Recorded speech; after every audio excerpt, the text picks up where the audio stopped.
Quebec to launch public coroner's inquest into the death of Jeanette Zacarias Zapata. I mean, this is a shame. Let's talk about it. Push the weight in no flex. Flex the livest one in the six. Fit the runner, boy, you nigga, no question. You will run a motherfucker high stepping. Hey, you never had a big enough weapon. Motherfucker never learned your lesson. I'm a 88 pack nigga. I'm a 88 pack nigga. I mean, day walker, drink blood, trains out, full moon, motherfucker change like a hoe. I'm just a nigga from the hood trying to stack a little cheddar for the money. Drew Titan Bronx on deck. Shout out to the mighty LDBC.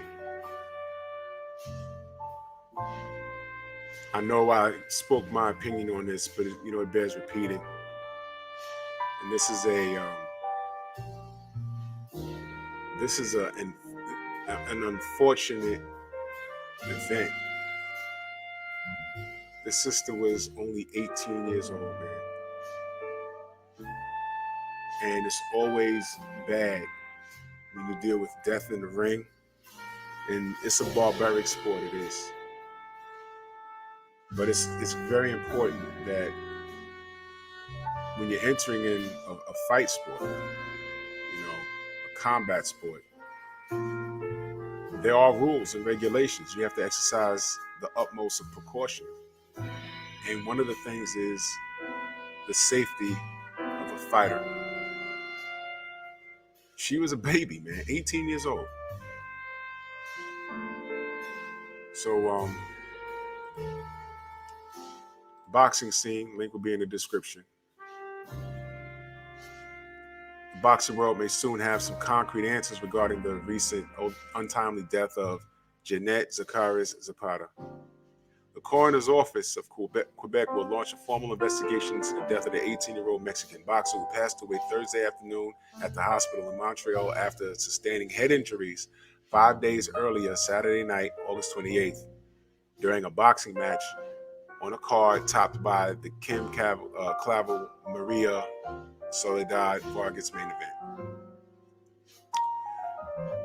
Wow.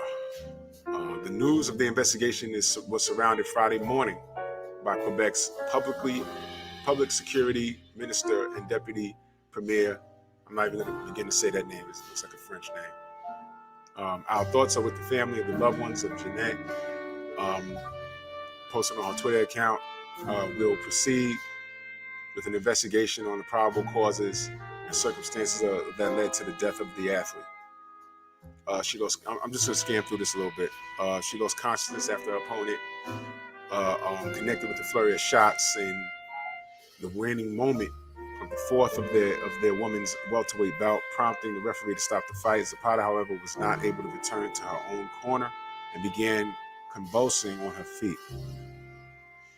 She was eventually carried out in a stretcher and sent by ambulance to Montreal Sacred Heart Hospital, where she was placed on medically induced coma. I remember that. They said that she might not make it through the night. Well-known Canadian boxing fixture Yvonne Mitchell, the promoter of Saturday Night's show, in whose company GYM, Jim, was responsible for recruiting Zapata from Mexico to participate on the card, responded to Goldbolt's announcement with his own tweet saying that he would wholeheartedly cooperate with the investigation, while tagging in his response to two other government officials, including former hockey player and Liberal Party politician Enrico Cicion, or whatever, an outspoken critic of matchmaking practices in boxing. Okay, so Enrico is a critic of matchmaking, and I'm gonna park right here for a second. On a previous stream, and shout out to Boxing Conversations with Reggie Owens, because he pointed this out. Zapata was KO'd in her last fight. I think it was almost 3 months prior. So they're probably trying to make the connection or see if there is a connection. If they're trying to wonder if she should have been medically cleared to participate in this bout. Was there something going on in her head that a punch did? Should she have been medically cleared? Was this a proper matchmaking? Is this a situation? I don't know anything about the rankings, but Zapata, she didn't win a lot of fights. She had a losing record. So this politician, he's been an outspoken critic of matchmaking practices in boxing, meaning these promoters, these managers, when they're pushing their fighter along, you know, something that we know as bum bashing. You know, you bring a guy up to make a guy look good. You bring a woman up to make another woman look good. So I don't know anything about the rankings. The woman that fought, the Canadian woman, was she on a roll? How low in the rankings was Zapata? And should she have been in the ring with this other woman? What was her ranking? In what division? In what sanctioning body? I don't know. I didn't research any of that. I'm asking you guys. You let me know. I haven't researched any of that. This is unfortunate. And this guy, Enrico Cicione, I know I'm not saying his name right. He's a critic of matchmaking practices. You can't have a guy 5 fights in. Hey, man, you're going to get a world title shot. Huh? Against the champ. Whoever the champ is, whatever division. Yeah, but I've only been fighting for a year and a half. This guy's been fighting for 15 years and a half. Hey, man, $500,000. A lot of these cats can't say no to that. They're thinking about their bills. But this is the result. And I'm not saying that this would happen. This is being investigated. I'm just curious, should she have been in the ring at all health-wise? Then the next question is, should she have been in the ring rank-wise? That's a whole nother conversation. Madam, I can assure you about full cooperation and complete transparency with the coroner. Yeah, all right, this is them responding. Everyone's going to cooperate. The Alcohol, Racing, and Gambling Commission of Quebec, RACJ, wow, which oversees combat sports in the province, also voices support of the investigation. So everyone's supporting this investigation. All right, we scan through this. According to the journal, the Montreal, the Inquest, among the endeavors, we're looking to determining the state of Zapata's brain before she flew to Montreal from her hometown in Mexico for her scheduled fight. So what they want to do is they want to make sure, like I just said, was she healthy enough to be in that ring? Was something overlooked just for the sake of this event? Okay? It says right here, Zapata had been knocked out in her previous fight in May against fellow Mexican Cynthia Lozano. She fought a woman who was 9-0 with 7 KOs, and she just got knocked out prior. Zapata was subsequently suspended by the Mexican Commission for 60 days, which she completed by the time she fought Harold last week. That was the woman's name. Recently, however, Zapata's death footage of the fight back in May has been making the rounds on the internet. The video, 3 minutes long, shows that the knockout was far more brutal than many had thought. At the end of the sixth and final round, Zapata goes down. Left hand cannot get up. As Lozano celebrates, Zapata lingers to the canvas. Yeah, it was ugly. It was ugly. It was ugly. It was ugly. All right. Well, there's an investigation, family, and rightfully so. This could be a situation where, on paper, they followed the rules and regulations, and this is just something that happened. You know, that's what happened with Patrick Day. God rest his soul. There was no foul play. Nobody. Conwell didn't pop dirty and nothing like that. This is boxing. This can happen, and he just didn't make it.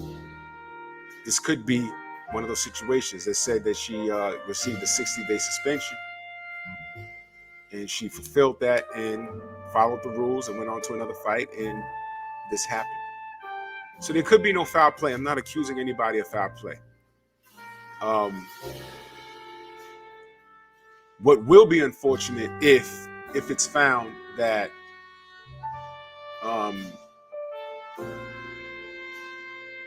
there was something overlooked. They found I don't know, something abnormal in her brain, but they said, oh, she could fight with that. It's not that serious. And I'm just saying that will be unfortunate if something like that happens.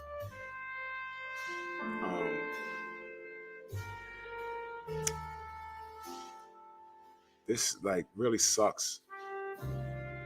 I hope they find nothing. I hope they find nothing.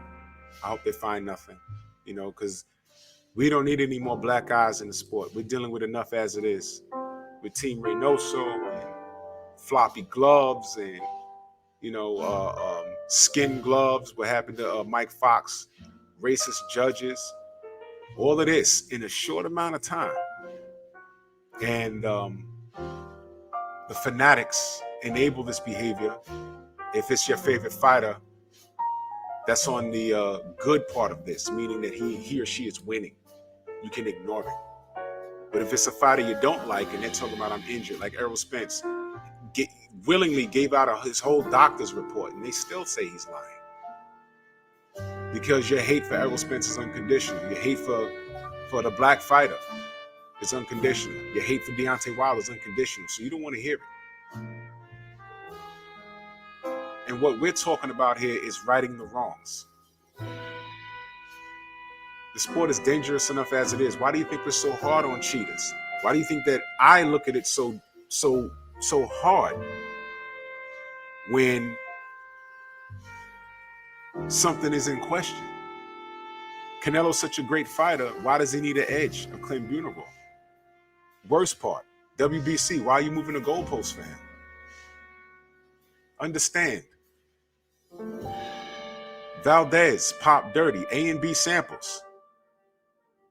And they moved the goalpost for him again. So now, excuse me, it's right in our face. This is consistent behavior. This is consistent behavior from the WBC. They don't care what we think. The WBA had a racist judge. That's a fact. And people chronically get mad with us for pointing these things out. Okay? Is Martinez, that woman, this woman right here, okay? It was proven that she's a racist. Right or wrong, deal with the facts. Now, whether you care or not, that's something else. But deal with the facts. Did Maestro, whatever his name is, did he try to skin the gloves? Yes. They said who wrapped these, who signed off on these, right there in the ring. Not me. That's a fact that happened. And when he lost every part of that fight, they screwed him on damn cards, and then we found out that Martinez is a known racist. Why am I bringing that up? All of this is consistent with the atmosphere of boxing today. And it turns people off. Oscar Valdez popped dirty, A and B samples. And what does the WBC do? Hey, it shouldn't be there anyway. We're going to go ahead with the fight.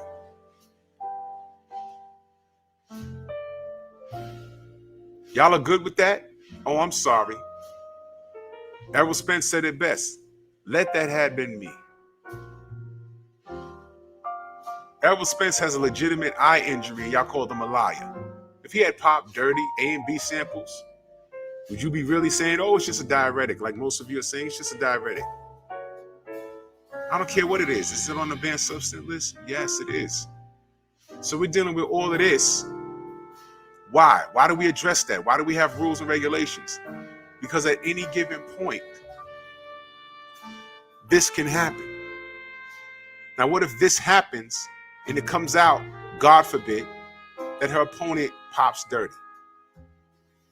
What if you find out that just for the sake of making this fight They overlooked something in reference to her health just for the sake of people making money.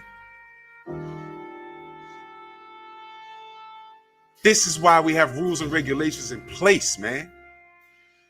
Now, again, I'm not saying that there was foul play surrounding that, because we don't know. They're doing an investigation, and I hope not. I hope her opponent's clean. I hope she's clean. I hope they all went through the proper channels and this was just a freak accident.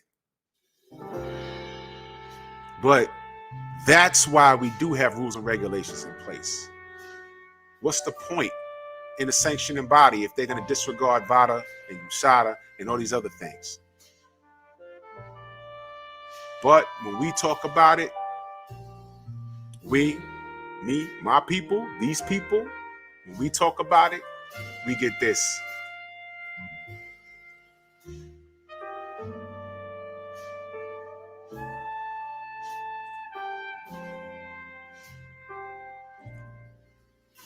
I ain't got to get hype about it.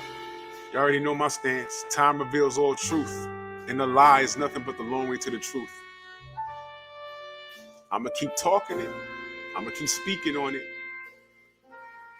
You don't like what I got to say? Turn it off. Don't care. Because the facts still remain. Bronx on deck. Move!